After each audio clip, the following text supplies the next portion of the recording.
Welcome to Penrose Learning, where we make understanding easy. You begin by confirming the Office 2024 edition and that you have the 25-character product key at hand, because mismatched keys block activation. Once done, sign into the Microsoft account you want tied to Office. This stores the license. Make sure your PC is online and close other Office apps to avoid file conflicts. Now open any Office app like Word and choose Activate.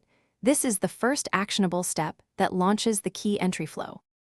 Next, enter the key through File, Account, then change Product Key or enter Product Key. This is where precision matters, so type slowly. Once you input the key, the app contacts Microsoft servers to verify it. This confirms edition compatibility and license validity.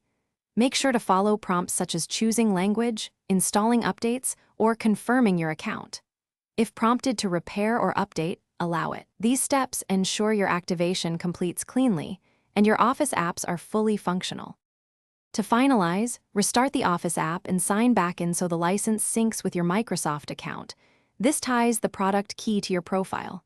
Make sure account now shows product activated or the correct subscription. That verifies success.